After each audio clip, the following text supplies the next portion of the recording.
আমি comment box থেকে class নবম শ্রেণীর অনেক ছাত্রছাত্রী লিখেছেন নব সৃষ্টি সম্পর্কে আলোচনা করার জন্য। তো ক্লাস নবম শ্রেণীর আজ নব সৃষ্টি সম্পর্কে আমি আলোচনা করছি, যার যে পাবন্ধিকের নাম সৈয়দ মুজতবা আলী। লেখক পরিচিতি: বাংলা ছোট গল্পের ইতিহাসে সৈয়দ মুজতবা আলী স্মরণীয় ব্যক্তিত্ব। হাসির গল্পে তার বিশেষ স্থান রয়েছে, উপরন্তু ভ্রমণ সাহিত্যে তার অবদান অনস্বীকার্য। রম্য রচনা লিখেছেন বেশ কিছু। জন্ম সেপ্টেম্বরের 13, 1904। জন্মস্থান আসামের করিমগঞ্জ। বংশ পরিচয়: পিতা সিকান্দার আলী। পড়াশোনা হচ্ছে শান্তিনিকেতনের ছাত্র, তিনি বহু ভাষাবিদ ছিলেন। সাহিত্য জীবন: প্রথম গ্রন্থ দেশ বিদেশে, এই বইটি 1949 সালে প্রকাশিত হয়। আফগানিস্তানের সমাজ রাজনীতি সবই এই দেশ বিদেশ প্রবন্ধে প্রকাশিত হয়েছে। মুজতবা আলীর রচনার প্রধান গুণ হলো বা বৈশিষ্ট্য হলো: 1, বৈঠকি গদ্য; 2 হচ্ছে যে বহুদর্শী অভিজ্ঞতা; 3 হলো গিয়ে আন্তরিকতা; এবং 4, বাঙালি আনা। তার অন্যান্য গ্রন্থগুলি হলো পঞ্চতন্ত্র, চাচা কাহিনী, শবনম, শহর ইয়ার ইত্যাদি। সম্মান ও পুরস্কার: 1949-এ নরসিংহ দাস পুরস্কার পান, 1961-তে পান আনন্দ পুরস্কার, এবং 2005-এ মরণোত্তর 21 পদক পান। 1974-এ ফেব্রুয়ারি মাসে 11 তারিখে সৈয়দ মুজতবা আলীর জীবনাবসান হয়। এই গেল পাবন্ধিকের পরিচিতি। এখন আমি নব সৃষ্টি প্রবন্ধের উৎস বলব।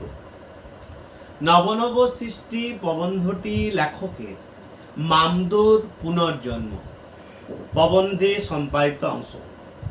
মূল প্রবন্ধটির নাম চতুরঙ্গ। এই গ্রন্থটি বেঙ্গল পাবলিশার্স থেকে প্রকাশিত হয়েছিল, আর প্রকাশকাল ছিল 1960। এখন আমি আলোচনা করার চেষ্টা করব নব সৃষ্টি প্রবন্ধের বিষয়বস্তু কি। আমি কতগুলো পাঠের সাহায্যে বোঝাবো, তারপর টেক্সট হবে। বিষয়বস্তু 1 যদি বলি আমি, স্বয়ংসম্পূর্ণ ও আত্মনির্ভরশীল। 1 নম্বর পয়েন্টে কি আছে বলবো, যে সংস্কৃত ভাষা স্বয়ংসম্পূর্ণ ও আত্মনির্ভরশীল হয়। নতুন কোনো শব্দের যদি প্রয়োজন হয়, তখন নিজের শব্দ ভাণ্ডার থেকে সেই প্রয়োজন মেটানোর চেষ্টা করে। খুব অল্প বিদেশি শব্দই সংস্কৃত ভাষা গ্রহণ করেছে।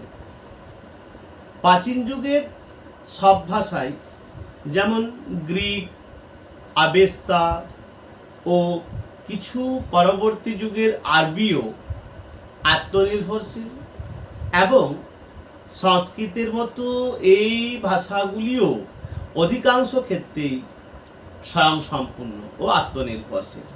1 নাম্বার পয়েন্টে আমি বোঝানোর চেষ্টা করলাম যে আত্মনির্ভরশীল ও স্বয়ংসম্পূর্ণ ভাষা। 2, আত্মনির্ভরশীল নয় কারা না, বর্তমান যুগের ইংরেজি ও বাংলা ভাষা আত্মনির্ভরশীল নয়। বাংলা তো প্রয়োজন তো বটেই, অপ্রয়োজনেও অন্যান্য ভাষার শব্দ গৃহীত হয়েছে এবং হচ্ছে আজও। তার মধ্যে আরবি, ফার্সি এবং ইংরেজি, এই 3টি শব্দ বেশি করে ঢুকেছে। পর্তুগিজ, ফরাসি, স্প্যানিশ শব্দ বাংলায় খুবই কম গৃহীত হয়, তা নিয়ে কিন্তু দুশ্চিন্তা নেই। আর সংস্কৃত শব্দ বাংলা ভাষায় প্রচুর পরিমাণে প্রবেশ করলেও তা কিন্তু বিদেশি নয়। তাহলে দুটো পয়েন্ট বিষয়বস্তু বললাম, এক হচ্ছে আত্মনির্ভরশীল এবং স্বয়ংসম্পূর্ণ ভাষা, দুই হচ্ছে আত্মনির্ভরশীল বা স্বয়ংসম্পূর্ণ নয়। তিন, বিদেশি শব্দ বর্জনের প্রবণতা মূর্খামি। 3 নম্বর পয়েন্ট কি বললাম, বিদেশি শব্দ বর্জনের প্রবণতাটা, এই ট্রেন্ডটা মূর্খামি। ভাষা থেকে আরবি, ফার্সি এবং ইংরেজি শব্দ তাড়াবার যে চেষ্টা চলছে, লেখক মনে করেন এই ট্রেন্ড বা প্রবণতাটা ভালো নয়, এটা মূর্খামি ছাড়া আর কিছুই নয়। বিদ্যাসাগর, রবীন্দ্রনাথ, বিদ্রোহী কবি কাজী নজরুল ইসলাম, মহামহোপাধ্যায়, পণ্ডিত হরপ্রসাদ শাস্ত্রীর মতো যশস্বী বাঙালি সাহিত্যিক এবং প্রেমচন্দের মতো হিন্দি সাহিত্যিক, তাদের রচনায় বহু আরবি, ফার্সি শব্দ ব্যবহার করেছে। বেনামিতে লেখার সময় বিদ্যাসাগর তো আরবি ফার্সি শব্দ চুটিয়ে ব্যবহার করতেন। আরবি ফার্সির বিরুদ্ধে জেহাদ মূর্খামি বলে পণ্ডিত মহামহোপাধ্যায়, হরপ্রসাদ শাস্ত্রী মনে করতেন। হিন্দিতে প্রেমচন্দ আরবি ফার্সি শব্দ যথেষ্ট ব্যবহার করেছেন। তাহলে কি কি পয়েন্ট গেল? এক, আত্মনির্ভরশীল সংস্কৃত, আত্মনির্ভরশীল ভাষা বা স্বয়ংসম্পূর্ণ ভাষা। দুই, কি বললাম, আত্মনির্ভরশীল বা স্বয়ংসম্পূর্ণ ভাষা নয়। তিন, কি বললাম, যে বিদেশি আরবি ফার্সি শব্দ এই যে তাড়াবার যে প্রবণতাটা, এটা মূর্খামি। চার, বলবো বিষয়বস্তু অনুযায়ী ভাষার ব্যবহার। এটা কিরকম? যেমন যেমন বিষয়বস্তু তেমন তেমন ভাষা। যেমন দর্শনের ভাষা আর মোগলাই রেস্তোরাঁর ভাষা যেমন এক হয় না, তেমনি বসুমতীর সম্পাদকীয় ভাষা আর বাঁকা চোখের ভাষা এক নয়। আর ভাষায় আরবি, ফার্সি, ইংরেজি শব্দের পরিমাণ বেশি, সে তুলনায় পর্তুগিজ, ফরাসি এবং স্প্যানিশ শব্দের সংখ্যা খুবই কম। কি কি বললাম এখন পর্যন্ত? এক, আত্মনির্ভরশীল বা স্বয়ংসম্পূর্ণ ভাষা। দুই, আত্মনির্ভরশীল বা স্বয়ংসম্পূর্ণ ভাষা নয়। তিন, কি আরবি ফার্সি শব্দ বর্জন করার প্রবণতাটা মূর্খামি ছাড়া কিছুই নয়। চার, কি বললাম, বিষয়বস্তু অনুযায়ী ভাষা। পাঁচ, বলবো শব্দের অনুপ্রবেশ এবং অনুপ্রবেশের কারণ কি। না, বাংলা ভাষায় সংস্কৃত এবং ইংরেজি এখন বন্ধ করা উচিত নয়। হয় কেন? কারণ এই দুই ভাষা থেকে আরও অনেক শব্দ গ্রহণের প্রয়োজন আছে বাংলায়। তবে আরবি ফার্সি চর্চা পশ্চিম বাংলায় এবং পূর্ব বাংলায় বর্তমানে কিন্তু একেবারে ক্ষীণ হয়ে এলেও যে সকল আরবি ফার্সি শব্দ বাংলায় পূর্বে গৃহীত হয়েছে, সেগুলি অধিকাংশই বাংলায় আরও বেশ কিছুদিন চালু থাকবে। এগুলো নেক্সট পয়েন্ট। বাংলা ভাষায় আরবি ফার্সি শব্দের স্থায়িত্ব। বাংলা ভাষায় ঢুকে যাওয়া আরবি ও ফার্সি শব্দের ব্যবহার একদিকে যেমন অনেক দিন ধরে চলবে, আরেক দিকে তেমনি বাংলায় ব্যবহৃত পুরনো আরবি ও ফার্সি শব্দের নতুন করে ব্যবহার সম্প্রতি শুরু হয়েছে। মক্তব কি না, ওই মুসলিমদের যে প্রাইমারি স্কুলগুলো আর মাদ্রাসা অর্থাৎ হাই উচ্চ বিদ্যালয়গুলো আরবি পড়ানো হলেও উর্দু সাহিত্য হিন্দি ভাষায় ফরাসির ব্যবহার বেশি, আরবি নয়। Next point. ভারতে তিনটি ভাষার সৃষ্টি। আর্য ইরানি ভাষা ও সেমিতি আরবি ভাষার সংস্পর্শে জন্ম নিয়েছে নবীন ফরাসি ভাষা। ভারতে ভাষা সংঘর্ষের ফলে সৃষ্টি হয়েছে সিন্ধি, উর্দু ও কাশ্মীরি সাহিত্য। এটা সঠিক হতে পারে, সিন্ধি, উর্দু ও কাশ্মীরি সাহিত্য।